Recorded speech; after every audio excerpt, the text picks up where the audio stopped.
find out that the organizers have made mistake for choosing me for this panel.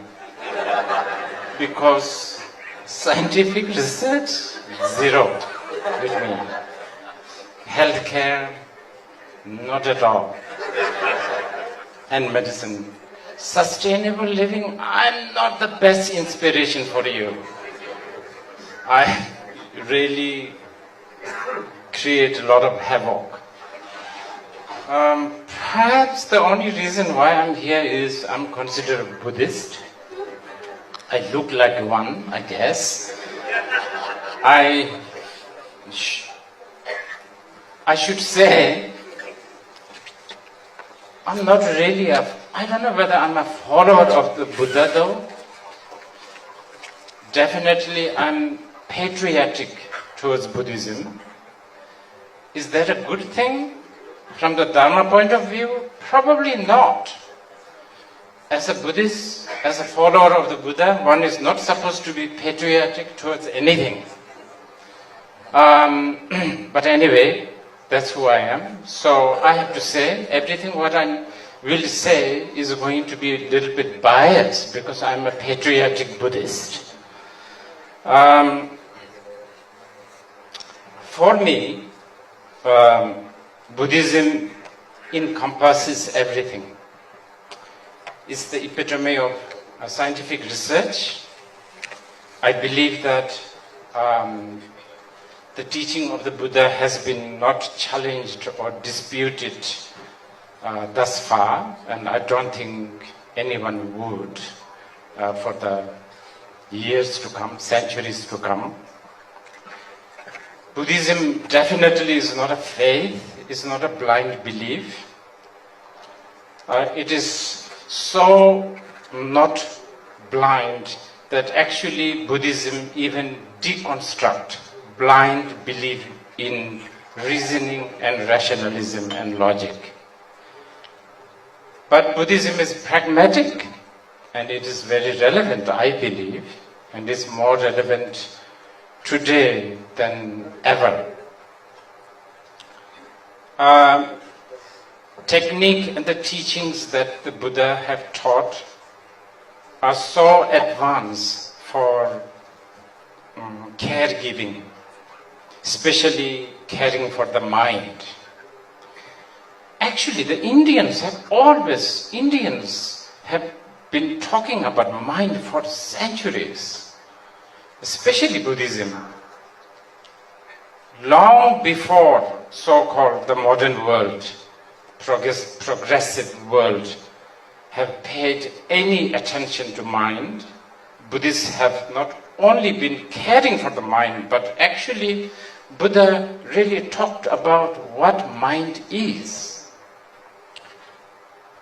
And regarding the mind, I believe that it is the quintessential teaching of the Buddha, and it has been like that for 2,500 years. For me, the teaching of the Buddha, such as the Four Noble Truths, even the One Noble Truth, such as the teachings on dukkha, just that alone has everything we need. For something so mundane, such as living free of stress, or good parenting, or living mindful, or dying mindfully, or sustainable living, and all the way to liberate ourselves from the wrath of time and space. Today, the world is dictated by ideologies that believe in duality, right and wrong, moral and immoral. And these people sell or impose their ideas of righteousness. They create ideas of evil. But imagine if we can begin to see the world not through the struggle of good and evil, like how Buddha taught. The world will be different. That's what I believe. Our theme is collective wisdom and united voice and mutual coexistence. But besides being a Buddhist, I'm also a pessimist. I'm a little bit skeptical about how much the Buddhists can really have impact. We Buddhists are so weak. We have been weak for centuries, for a long time. So I really fail to see how the Buddhist voice will be heard and make any difference. According to the Pew Research Center, all major religion has experienced the growth past few decades. Only Buddhism is the one that has declined a lot. In India, the birthplace of Buddhism, less than 1% of the population is Buddhist. Of course, some of you will say, well, who cares, the quantity? Isn't philosophy important? Isn't the path important? Isn't the truth important? Yes, of course. But to make your voice heard, or to make an impact, just having an impressive, logical and scientific is not enough. Buddhism has to become creed, not just a theory. It should become a creed for a significant number of common people. It has to become lived set of principle. It has to become a habit, a tradition, not necessarily something that you articulate.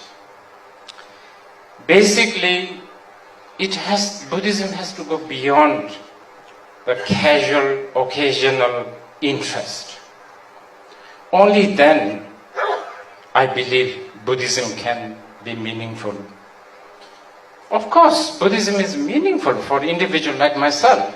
I'm talking about collectively.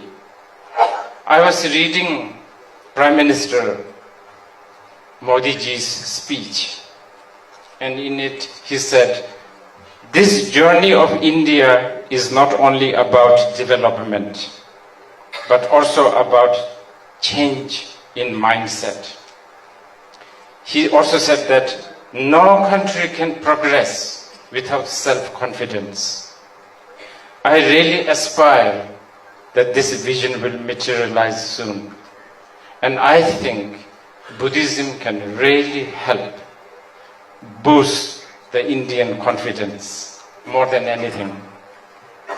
Modern Indians have rejected the idea of religion and have strangely forgotten that the bulk of Indian Dharma lies way behind the limits of English word religion.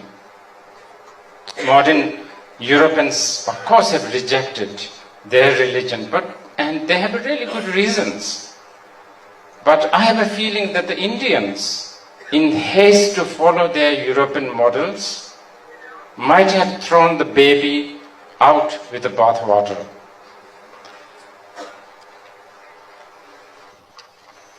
Whenever we talk about theories, truth, or philosophy, there is a strange assumption that they should come from Europe or America. Indians are quite quick in quoting Europeans, but forget about quoting Indian thinkers, especially the Buddhist thinkers of the past and the present. The reckless pursuit of ideas like secularism and egalitarianism, if not disrespected, definitely marginalize so-called religion, including Buddhism. Modern people have grown so spellbound by the lofty ideas such as secularism that they have ceased to see any value in wisdom traditions that actually provide a sense of identity and dignity. Excuse me, you have 2 minutes. Okay, I'll finish very soon. As a result, Buddhism in India now amounts to little more than a quest for occasional recreation. I hope that gatherings like this will make Indians see not only that Buddhism is perhaps India's biggest soft power, but it actually is their best gift to the world. But more importantly, it's peerless India's wisdom heritage. Buddhism is peerless India's wisdom heritage for Indians themselves. Thank you. Thank you, Rinpoche. I have small questions to you. When you say Buddha Dharma, is it like the cosmic order or rhythm in Rig Veda? You know, there is a concept that always in each stage of creation, that order is being maintained, is preserved. So Dharma in Buddhist context, is it like laws of nature or what kind of thing? Well, when we talk about order and chaos, already we are talking about the two kinds of distinctions. Buddhists have always been reluctant to talk about distinctions. So I will have to be really careful answering you. No, another concept is there like Indra's net, concept of Indra's net. Right. So, I mean, to maintaining the coherence of Indra's net, maybe dharma is necessary, or what is that? Yes, I guess once you dream, and if it is a nightmare, I guess you will want to wake up, right? Yeah. You know, in science, what they say, why you wake up, they say, I mean, this is from the experimental findings, that when you sleep, then our extracellular space in the brain filled with toxic materials. Right. And as soon as the toxic materials get out of, like washing machine, we woke up. Right. And we become fresh.